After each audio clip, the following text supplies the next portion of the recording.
Hello, welcome back. We've got a new O2 sensor for my Evo 9. Car is stolen and check engine light. I thought it was the cat, changed the cat, didn't help. Feel like it might be the front O2 sensor. If you don't know, Evo 9s run two O2 sensors. One's in the dump pipe at the front and one's in the cat down in the back there. So we picked up a new one for the front, kind of what I'm thinking it is. Really hope it's this, because the check engine light's really annoying me. I've had 3 codes since I had the car. This is the only one left, so hopefully this will sort it out. Car's already jacked up. I can't get to the O2 sensor from the top. Where's my light? Where's my light? Light, where are you? Hello? Light? There you are. Dickhead. O2 sensor, that thing, that cable running in down there. We have an NVIDIA dump, so I can't quite get to it from the top because the radiator's in the way. 22mm ring spanner is going to fit on it, so we're probably going to have to pull the lower intercooler pipe off, which is that silver thing that's blurry down there. Pull that off, then we should be able to get to it, and then we can swap it out. It runs all the way up, over, pull this off, runs out, and then down into there. So, well, let's get the sensor out first because this part will be very easy. Alright, now we're into the car. That's our lower intercooler piping. There's our front pipe, and there's the O2 sensor. Probably gonna have to pull this thing out of the way so I can get the spanner up on the sensor up in there. I undid our little hose clamp, and I was like, you know what, while I'm here, I'm just gonna see if I can get this thing up in here, see if I can loosen it up without moving that, and I actually could. So maybe try stuff before you think you have to do stuff when you actually don't. So now that sensor is loose in there, it was pretty tight, obviously heat. So now let's go back up the top and then we can undo the cables and then pull him out of there. Alright, got our coil cover off, cable tie there. I think there's one just below it down here. That's the connector for it. This had to get extended when we did the NVIDIA dump because the sensor actually moves locations. I believe the new sensor, we won't need this connector, which will be cool because it's kind of ugly. Then I should just be able to pull it out. There's the connector right there. My bad, the sensor only runs to here. And then there's a little connector that goes from there further down. So it's probably just to here we've got to run the new one. A little comparison, obviously that's the old one. It's quite black. I'm not really sure what these are meant to look like, to be honest, whether it's meant to have that much black stuff on it or whether that means it's rich or what the go is. I don't know, it looks kind of terrible. That's the new one, it's very shiny. That's the comparison. Let's put the new one in the damn car. Right, the new sensor is in. I just got to cable tie this up out of the way, probably behind that little heat shield. Run it behind this heat shield, plugged in here. Didn't have to touch any of that. So let's get underneath and tighten the sensor and then go for this, and then we're done. Nice and easy. Hopefully this fixes our problem. If it doesn't, I don't really know what the problem is. Rear O2 sensor, I think that's the only other thing it could be, unless it's some weird electrical issue that I do not understand. Hopefully this fixes it, otherwise I'm just gonna pull the check engine light. I'm joking, don't do that. But it'd be tempting. Shut up. Freaking birds. Alright, new sensor is in, it looks fantastic. My engine bay looks way cleaner in this video than what I feel like it actually, shut up, what it actually is. And now let's kick the car over and just see what happens. I feel like I haven't started this thing in like a week, so God knows what's going to happen. Big old screen. Is my check engine light on or have I cleared it? Looks like it's on, because otherwise it would have disappeared. Let's see if it goes out.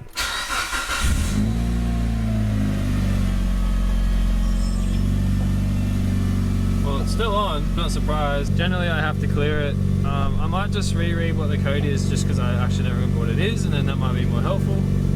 Kind of runs though, that's a start. I did charge the battery last night, that's probably why it started. Generally, I have to drive it for a while for the code to come on. Generally it sort of takes like 2 heat cycles, so I'll drive it somewhere, turn it off, and then when I'm driving it the next time, then the check engine light will come on.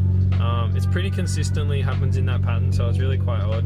But I really hope this fixes it, as I've said probably 900 times, because this car has pretty much had a check engine light in the whole year and a bit that I've owned it. I'd really prefer if it didn't, because it shouldn't take that long to fix check engine light, but I don't know what I'm doing, so here we are. It is P0421 catalyst 1 efficiency below threshold bank 1. Bank 1 I think means the front O2 sensor rather than if it was bank 2. I think it would mean the rear O2 sensor. Please tell me if I'm wrong, because I probably am. This always shows the code twice for some reason. Every single code that comes up, this ToolPro thing shows it twice. I don't really understand why. Either way, that's what we got. So let's just get rid of that. See you later. No more check engine light, that's beautiful. Well, it didn't come on straight away, so I assume that means it's not completely rooted. So as I said, I'm gonna have to go, I'm just driving. It is terrible weather today, so I don't know whether I'm gonna drive it because it's black. So it means if I drive in the rain, I'm gonna have to wash it, which I'm kind of sick of doing that. Should have bought a white one, but what can you do? I'm happy that's finally done. I have had that sensor on order for quite a while. I was waiting for some other bits to come in. Shout out to SSM Performance in Adelaide for sending that up, along with a whole bunch of other stuff. I got a big old box of car parts I need to put on, but that'll be coming when I move because I need more room. But yeah, shout out to him. He's very helpful. I'll link the sensor in the description below so you can pick one up. It's not an OEM sensor, it's a OEM replacement. So it has that longer cable, so I don't have to use that silly joining thing with the NVIDIA part, which is pretty helpful. It's the next day, and that's the Evo, and it's on jack stands again. I wonder why that could be. Because the freaking check engine light's on again. So we did the front O2 sensor well, the 3 minutes ago, as you saw, probably less, 1 minute ago. Drove the car for about 2 hours, multiple stop starts. Car was going great. Started to think, oh, is it too early to think that we've hit this nail on the head? We've stuck a fork in it and called it done. It's not done. Check engine light, bang, same code, Buin. Car seems to drive better. Feels a bit smoother to me. I don't know if I'm just tripping, but that's a positive. So our front O2 sensor didn't fix the problem. Is it a rear O2 sensor issue? I guess it has to be, because what else is there? Now I could, and I have thought about taking this O2 sensor from the front and rewiring it to fit the back one. That's one idea that we could do, because obviously that sensor is not the issue. But the other thing we picked up, and I thought I'm just going to try, is this thing. Now if you know, you know, this is a check engine light eliminator. It's an O2 sensor spacer thing. Basically you plug that into your port, and then your sensor plugs in this end, screws in that end. And it's meant to reduce check engine light issues for this kind of problem. The idea is that the actual sensor is further away from the heat and the exhaust gases, so it's not as sensitive, I think is the idea. We have to get a 90-degree one because there's a shield right over the sensor. So is this going to work? I doubt it. Will it help? Hopefully. For the sake of going and getting one of these from the local exhaust shop, I'm just going to bang it in. I'm going to go drive the car a bunch and we'll see. And you know what, if this doesn't work, I'll order a rear O2 sensor, or I'll rewire that one, and we'll go from there. Because I really want to get this car straight. Is this straight? Probably not, but if it helps, I'll be happy. So let's do it. All right, there's our rear O2 sensor on top of the cat. Runs up in and goes up into the, wait, no, that's not it. Runs in just over in there. So that cable runs from there to there. Let's undo that and then put this little thing in. It should be 22 mil. I'm gonna crack it and get it out. Imagine it not fitting because the tail shaft is in the way. Bruh, fat, she don't work. However, what we do have is there's another little bung just here that got welded on the other day for our AFR sensor. So why don't we just put the O2 sensor in there, and then we can put our AFR wideband sensor up here. That sensor is out, by the way. Look, it looks horrific. Maybe this is the issue. Anyway, I'm gonna put that thing under there, and then I'm gonna put the block off that's in that one up the top. Alright, I'm sure this is a bit hard to see, but this is what we ended up with. We've got our check engine light eliminator out the side. The O2 sensor is obviously plugged into that. Maybe I can come on this side, it'll be easier. I didn't really jack the car up enough and there's not a lot of room under here. So we've now got our block off in the top. We'll put our wideband sensor there.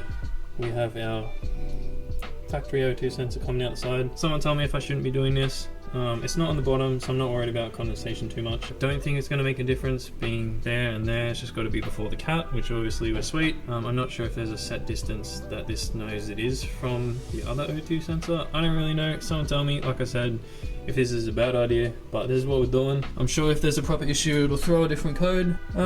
Let's put the car back down and then start driving the damn thing and see what happens.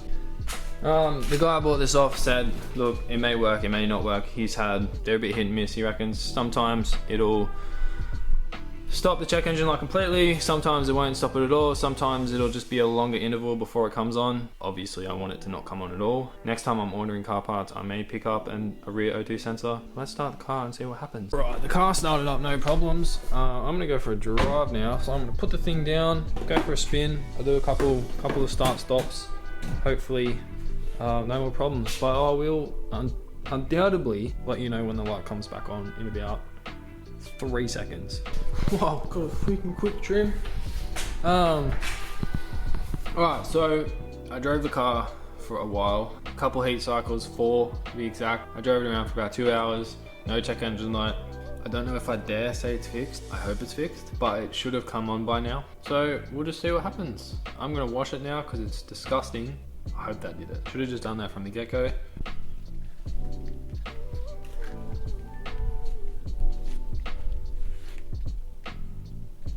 So I drove the car again, no more check engine light, not yet anyway. I'm gonna call that fixed, kind of a band-aid fix, but we're gonna run with it. Hopefully one of these days we'll actually work out what the issue is, but if it's not triggering that stupid code, then I'm happy. Apparently there wasn't, I did some more research and apparently there was a recall for that code. At least in the States there was, catalytic converter and an ECU reflash. So that's kind of interesting. But anyway, we're gonna leave it there, problem's fixed. Get yourself an O2 spacer or check engine light eliminator is what it's called. I paid 80 bucks for mine. You can definitely get them cheaper. I've seen them for as cheap as 40. Mine was really quite solid, pretty high quality. That's why it was more expensive, but I'm happy with it. That's the end of it. Goodbye. Have a good day.